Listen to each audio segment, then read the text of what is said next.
पीछे पीछे हो जाओ, पीछे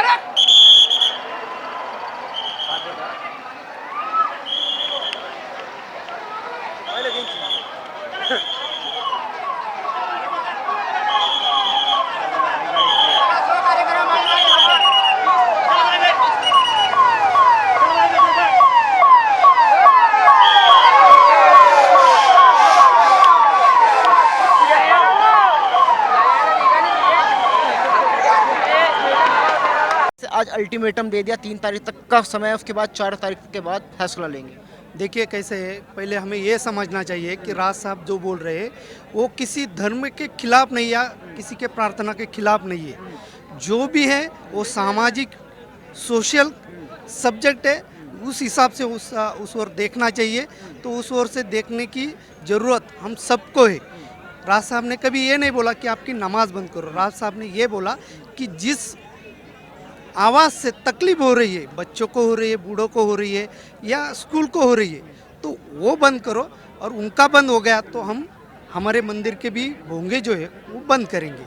तो इस तरीके से पूरे देश ने देखना ज़रूरी है। सर आपने पूरा भाषण सुना होगा, मैं जानना चाहूँगा जो हमारे दर्शक है, क्या कुछ पूरे के पूरे भाषण में कहा गया, क्या मुख्य बातें रही?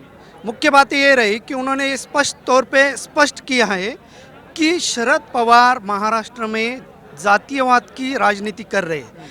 पहले महाराष्ट्र ऐसा नहीं था, कोई किसी की तरफ एक दूसरे की जात की ओर नहीं देखता था। पहले जो हिंदुस्तान था वो हिंदू करके इकट्ठा था और अच्छी बातें होती थी। मगर जब से एनसीपी इस देश में इस राज्य में आई है तब से यहाँ पे जातीयवाद बढ़ा है। और यही राज साहब ने बताया। तो इस राज साहब ने ये बताया कि हमने जात की वजह धर्म को देखना चाहिए और इकट्ठा होके आने वाला जो संकट है उसका विरोध करना चाहिए। राज साहब ठाकरे ने एक बात और कही कि 2 रैली से, मैंने अभी 2 ही रैली की हैं, 2 रैली से जो है कुछ लोग बौखला गए हैं, जो मन से है वो हर जगह जाएगी और पूरे महाराष्ट्र में रैली करेगी। हाँ ठीक कहा है। अभी साहब इसके बाद में जो भी सभा रहेगी उसकी तारीख और वो जगह बताएंगे। उन्होंने कहा है कि मैं पूरे महाराष्ट्र में अभी सभा जो भी है वो करने वाला हूँ। लेकिन सर शिवसेना बौखलाई हुई क्यों है? शिवसेना बौखलाई इसलिए उन्होंने उनके गले में हरा सांप उन्होंने लेके घूम रही है। और अभी जो उनका हिंदुत्व का जो बता रहे थे, बाला साहब का जो सपना था, बाला साहब का जो वारसदार है वो असली में राज साहब ठाकरे। यही अब महाराष्ट्र की जनता, देश की जनता कह रही है, सब भारत की जनता कह रही है। ये उनको चुभ रहा है, इसलिए उनके पेट में खलबली मची हुई है। लेकिन उद्धव साहब ठाकरे तो कहते हैं कि हम गदाधारी हिंदू हैं, हमें हिंदू ना सिखाए। नहीं, वो गदाधारी हिंदू ही है। गदाधारी नहीं तो गदाधारी हिंदू है, जो शेर की चादर लपेटे हुए हिंदू है। अगर वो सच में हिंदू होते तो जो जनादेश महाराष्ट्र में दिया था वो बीजेपी सेना को दिया था। मतलब हिंदू वोटर्स ने हिंदू सत्ता दी थी यहाँ पे।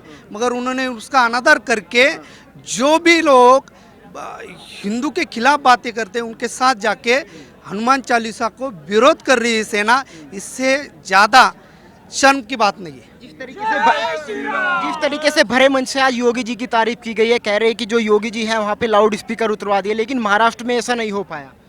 नहीं, महाराष्ट्र में क्या है साहब पहले ही स्पष्ट कर चुके हैं। महाराष्ट्र में कोई भी योगी नहीं है, सब भोगी है। इनको खाली सिर्फ पैसा चाहिए।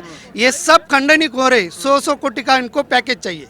लेकिन सर संजय राउत निशाना साध रहे कि जो धर्म की राजनीति है वो राज साहब ठाकरे कर रहे हैं। शिवसेना से जो टकराएगा तो गड्ढे में दाब देंगे, जो हमारे खिलाफ बोलेगा तो मुंह में कागज डाल देंगे। नहीं, संजय लवंडे के बारे में हम कुछ बोलना नहीं चाहते। सर क्या कहेंगे जिस तरीके से आज जो रैली हुई यहाँ पे, जो राज साहब ठाकरे ने कहा कि अगर सड़क पर नमाज हो सकती है तो हनुमान चालीसा क्यों नहीं हो सकती? सही बात है, हनुमान चालीसा होना ही चाहिए क्योंकि हम हिंदू हैं। हम घर में हर रोज़ हनुमान चालीसा पढ़ते हैं। हमारे घर में हनुमान चालीसा होती है। आज से या 4 तारीख से हनुमान चालीसा संभाजी नगर में हुई नहीं तो हम पूरे युवक, जैसे राज साहब ने बोला है, जैसे हम हर मस्जिद के सामने जाके हनुमान चालीसा लगाएंगे, खुद हम हनुमान चालीसा पढ़ेंगे। जय श्री राम, जय श्री राम। जेल में डाल दिया जाएगा, राजद्रोह का केस हो जाएगा। हम हिंदू है, हम जेल में नहीं, हम गर्दन भी काट लेंगे हिंदू के लिए। जेल तो हमारे लिए खूब छोटी बात है। लेकिन सर जिस तरीके की राजनीति पहले शिवसेना किया करते थे हिंदुत्ववादी, आज राज साहब ठाकरे जी कर रहे हैं, पूरे देश का हिंदू उनको देख रहा है। एक समय था जब बाला साहब ठाकरे थे तो जो पूरे देश का हिंदू था उनको अपना नेता मानता था। सब राज ठाकरे को भी सब नेता ही मानते हैं ना। इतनी पब्लिक जो आई है किसके लिए आई? राज ठाकरे के लिए आई है। यही सभा यहाँ पे मेरे ख्याल से अब कभी 1-1.5 महीने में उद्धव ठाकरे की भी हो सकती है। देखेंगे अपन, राज ठाकरे को ज़्यादा मानते हैं, उद्धव ठाकरे को ज़्यादा मानते हैं। क्या कहेंगे जिस तरीके से आज अल्टीमेटम दे दिया गया है कि अगर सड़क पर नमाज हो सकती है तो हनुमान चालीसा क्यों नहीं हो सकती? हो सकती है ना, फिर सड़क पे हनुमान चालीसा हो सकती है। इस देश में जो कायदा है वो सबको सरीका है। जो कोई भी धर्म का हो वो सबको सरीका है, वो चाहे हिंदू हो मुस्लिम हो। जो चीज़ गलत है वो चीज़ गलत है, और जो चीज़ सही है वो राज साहब ने आज सही रोक टोक, जिसको हम मराठी में बोलते हैं, उन्होंने कह दी है। लेकिन अगर हनुमान चालीसा होती है जो करता है उसको जेल में डाल दिया जाता है, राजद्रोह का केस उस पर हो जाता है। वो देखिए ना, मैं क्या बोलता हूँ कि देखो, अगर हम हनुमान चालीसा कर रहे हैं, अगर हमको जेल में जा रहा है, देखते हैं ना फिर क्या क्या होता है। अगर इसके बाद में हमको जेल में डाला गया तो महाराष्ट्र में क्या क्या होता है वो देखिए ना।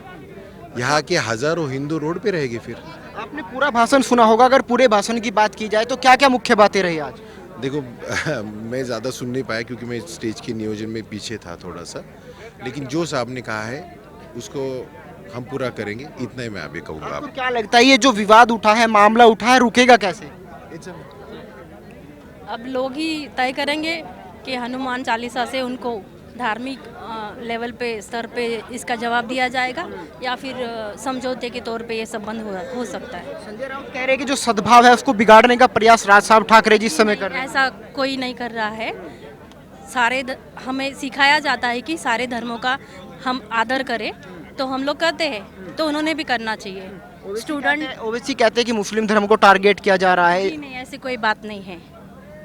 हमेशा हिंदुओं के प्रार्थना और जो कि धार्मिक विधि है उसी पर सवाल किया जाता है, मुसलमानों को तो नहीं कोई बोलते हैं। चलिए कुछ और लोग हैं, इनसे बातचीत करेंगे। सर क्या कहेंगे जिस तरीके से आज अल्टीमेटम यहाँ से दे दिया गया है? सर अल्टीमेटम तो हमारे साहब ने पहले ही दे चुके हैं। बस सरकार से दरखास्त थी कि कुछ उस पर स्टेप लिया जाए या कुछ एक्शन लिया जाए, तो उस सिलसिले में कुछ हुआ है ऐसा लग नहीं रहा है महाराष्ट्र में या भारत में। और बस 4 तारीख को साहब ने हमारे बताया है कि आपको जो है इसके रिगार्डिंग कुछ आपको स्टेप लेना है, तो हम लोग सब तैयार हैं स्टेप लेने के लिए। तो डर नहीं लग रहा जिस तरीके से अगर कुछ एक्शन होगा तो उसके बाद जेल में डाल दिया जाएगा या राजद्रोह का मुकदमा हो जाएगा? इतनी बड़ी ताकत हमारे पीछे होने के बाद में हमको किसी का डर तो है नहीं। और दूसरी बात, धर्म के लिए कोई तो खड़ा होना चाहिए, हमारी भूमिका हमेशा रही है, हमारे पक्ष की रही है। हम हमारे साहब के साथ हैं, हमारे धर्म के साथ हैं, इसमें डर कैसा? आप क्या कहेंगे सर जिस तरीके से आज जो ऐतिहासिक रैली यहाँ पे हुई है?